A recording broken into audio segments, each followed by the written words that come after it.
Pompeii ছিল একটি প্রাচীন রোমান শহর, যা ইতালির আধুনিক নেপলসের কাছে অবস্থিত। রোমান সাম্রাজ্যের সময় এটি একটি সমৃদ্ধশালী শহর ছিল। পৃথিবীর প্রাচীনতম অভিজাত জনপদগুলোর একটি ছিল এই পম্পেই নগরী। এটি ৭৯ খ্রিস্টাব্দে অগ্ন্যুৎপাতের কারণে ধ্বংস হয়ে যায়। অগ্ন্যুৎপাতের আগে পম্পেই ছিল প্রায় ২০,০০০ লোকের জনসংখ্যা সহ একটি গোছানো শহর। এটি তার সমৃদ্ধ অর্থনীতি, ব্যস্ত বন্দর এবং সুন্দর স্থাপত্যগুলির জন্য পরিচিত ছিল। পম্পেই একটি সাংস্কৃতিক কেন্দ্র ছিল, যেখানে থিয়েটার, মন্দির, পাবলিক বাথ এবং একটি ফোরাম ছিল, যেখানে রাজনৈতিক ও সামাজিক কার্যকলাপ সংঘটিত হয়েছিল।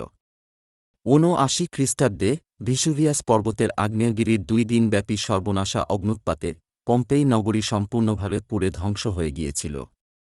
১৭৪৮ সালে পুনরায় আবিষ্কার না হওয়া পর্যন্ত শহরটি প্রায় ১৭০০ বছর ধরে সমাহিত ছিল। শহরটি প্রাচীন রোমানদের দৈনন্দিন জীবন, স্থাপত্য, শিল্প এবং সংস্কৃতিতে একটি অনন্য আভাস প্রদান করে। প্রত্নতাত্ত্বিক খননের ফলে ঘর, দোকান, পাবলিক বিল্ডিং, মোজাইক এবং এমনকি এর বাসিন্দাদের অবশেষ পাওয়া যায়। আজ পম্পেই একটি ইউনেস্কো ওয়ার্ল্ড হেরিটেজ সাইট এবং বিশ্বের সবচেয়ে বেশি পরিদর্শন করা প্রত্নতাত্ত্বিক স্থানগুলির মধ্যে একটি। এটি লক্ষ লক্ষ দর্শকদের আকর্ষণ করে, যারা উল্লেখযোগ্যভাবে সংরক্ষিত ধ্বংসাবশেষ দেখতে এবং প্রাচীন রোমান সভ্যতা সম্পর্কে জানতে আসে। ব্যভিচার, সমকামিতা ও পতিতাবৃত্তির কারণে অতীতে বহু জাতি ধ্বংস হয়েছে। সেই সব জাতি ও জনপদের একটি ইতালির পম্পেই নগরী। পৃথিবীর অভিজাত জনপদগুলোর একটি ছিল এই পম্পেই নগরী। সে সময় প্রাকৃতিক সম্পদ ও সৌন্দর্যের এক অপরূপ লীলাভূমি ছিল নগরটি। এটি ছিল ২০০০ বছরের পুরনো একটি অভিজাত শহর। ইতালির তৎকালীন রাজা ওস্কান খ্রিস্টপূর্ব ৬ থেকে ৭ শতাব্দীর দিকে এই শহরের গোড়াপত্তন করেন। সেখানে গড়ে ওঠে রোমান সাম্রাজ্যের অন্যতম শিল্পবন্দর। তখন থেকেই রোমানরা সেখানে বসবাস শুরু করে। ক্রমান্বয়ে সেটি হয়ে ওঠে সমকালীন বিশ্বের অন্যতম বিত্তবৈভব আর অভিজাত নগরী। রোমান আর গ্রিক বণিকদের ব্যবসাবাণিজ্যের মূল কেন্দ্রে পরিণত হয় এই শহর।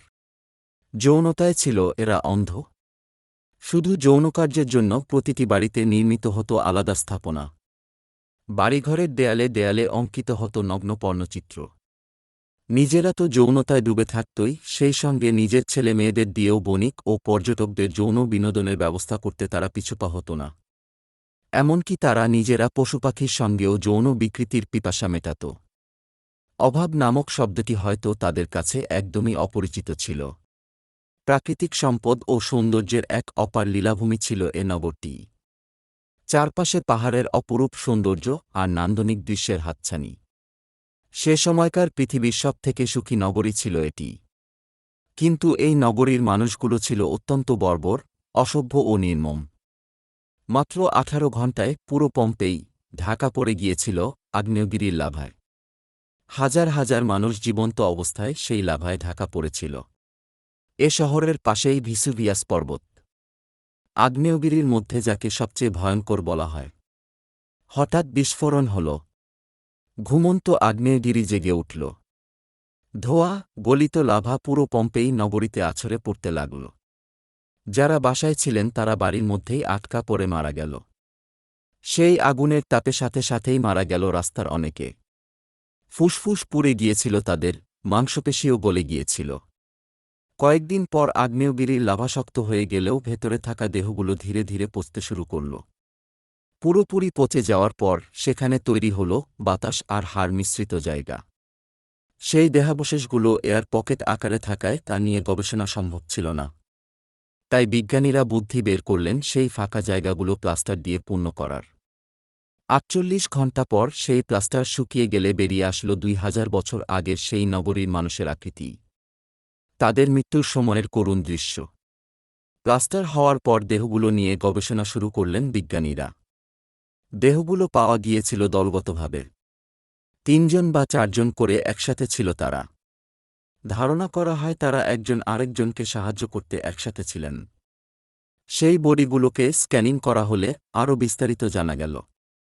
এমনকি হাড়গুলোর এক্সরে করা হল। ডিএনএ টেস্ট করে তাদের বয়স এবং লিঙ্গ সম্পর্কেও ধারণা পেলেন বিজ্ঞানীরা। পম্পেই ইতালির দক্ষিণাঞ্চলে নেপলস উপসাগরের কাছে অবস্থিত।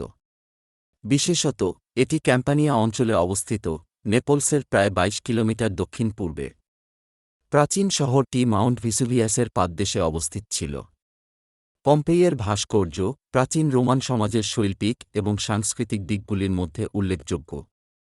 পম্পেই অসংখ্য প্রতিকৃতি ভাস্কর্য তৈরি করেছে, যা প্রাথমিকভাবে শহরের আভিজাত্য প্রকাশ করে। পম্পেইয়ের অনেক ভাস্কর্য রোমান এবং গ্রিক পুরাণের পৌরাণিক দেবতাদের আকারে করা হয়েছিল।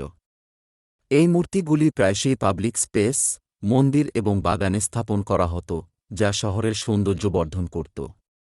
উদাহরণস্বরূপ ভেনাস, অ্যাপোলো এবং বাচ্চাসের মতো দেবদেবীর মূর্তি সেখানে ছিল। পম্পেইয়ের ব্যক্তিগত বাসস্থানের মধ্যে আঙ্গিনা, বাগান এবং অভ্যন্তরীণ স্থানগুলিকে সাজানোর জন্য ভাস্কর্যগুলি ব্যবহার করা হতো। এই ভাস্কর্যগুলিতে দেবতা এবং পৌরাণিক মূর্তি থেকে শুরু করে সিংহ এবং কুকুরের মতো প্রাণী পর্যন্ত বিভিন্ন বিষয় চিত্রিত করা হয়েছে। পম্পেইয়ের ভাস্কর্যগুলি প্রধানত মার্বেল এবং ব্রোঞ্জ দিয়ে তৈরি, যদিও কিছু পোড়ামাটির থেকেও তৈরি করা হয়েছিল। পম্পেইয়ের সঠিক প্রতিষ্ঠা অনিশ্চিত, তবে এটি একটি ইটালিক উপজাতি দ্বারা প্রতিষ্ঠিত হয়েছিল বলে মনে করা হয়। সময়ের সাথে সাথে শহরটি গ্রিক উপনিবেশ এবং গ্রিক সাংস্কৃতিক উপাদান গ্রহণ করে। খ্রিস্টপূর্ব ৪র্থ শতাব্দীতে পম্পেই বিস্তৃত রোমান প্রজাতন্ত্রের অংশ হয়ে ওঠে। এই সময়ের মধ্যেই শহরটি উল্লেখযোগ্য বৃদ্ধি লাভ করেছিল। পম্পেই একটি রোমান শহর হিসাবে বিকাশ লাভ করেছিল, দুর্দান্ত নগর পরিকল্পনা, নির্মাণ এবং সাংস্কৃতিক বিকাশের মাধ্যমে। এটি একটি সমৃদ্ধশালী বাণিজ্যিক কেন্দ্রে পরিণত হয়। সমগ্র রোমান সাম্রাজ্য জুড়ে রপ্তানি করা হতো ওয়াইন, অলিভ অয়েল এবং ফিশ সহ কৃষিপণ্য। 89 খ্রিস্টপূর্বাব্দে পম্পেইকে একটি রোমান উপনিবেশের মর্যাদা দেওয়া হয়েছিল, যা তার নাগরিকদের কিছু বিশেষ সুবিধা ও অধিকার প্রদান করে। রোমান শাসনের অধীনে শহরটি সমৃদ্ধ হতে থাকে। ৬২ খ্রিস্টাব্দে পম্পেই একটি গুরুতর ভূমিকম্পে আঘাত হানে, যার ফলে শহরের উল্লেখযোগ্য ক্ষতি হয়। আগ্নেয়গিরির অগ্ন্যুৎপাত শহরটিকে ধ্বংসাবশেষের স্তরের নিচে চাপা দিয়েছিল। এটি লক্ষণীয় যে পম্পেই অগ্ন্যুৎপাত দ্বারা ধ্বংস হওয়া প্রাচীন শহরগুলির মধ্যে সবচেয়ে বিখ্যাত। অগ্ন্যুৎপাতটি ছোট ছোট বিস্ফোরণের একটি সিরিজ দিয়ে শুরু হয়েছিল, তারপরে আকাশে কয়েক মাইল উপরে উঠেছিল। অনুমান করা হয় যে অগ্ন্যুৎপাতটি শত শত পারমাণবিক বোমার সমতুল্য তাপশক্তি নির্গত করে, যার ফলে ব্যাপক ধ্বংসযজ্ঞ ও প্রাণহানি ঘটে। অগ্ন্যুৎপাত থেকে তীব্র তাপ এবং বিষাক্ত গ্যাসগুলি শ্বাসরোধের কারণ হয়েছিল, যার ফলে অনেক বাসিন্দার দ্রুত মৃত্যু হয়েছিল। আগ্নেয়গিরির ধ্বংসাবশেষের ওজনের কারণে ছাদ ধসে পড়ে, ধ্বংসস্তূপের নিচে মানুষ আটকা পড়ে। অগ্ন্যুৎপাত পম্পেইয়ের অবকাঠামো এবং ভবনগুলিরও ব্যাপক ক্ষতি করেছে। ছাদ ধসে গেছে, দেয়াল ধ্বংস হয়ে গেছে। শহরটি কার্যকরভাবে পরিত্যক্ত হয়েছিল এবং বহু শতাব্দী ধরে মাটির নিচে ছিল।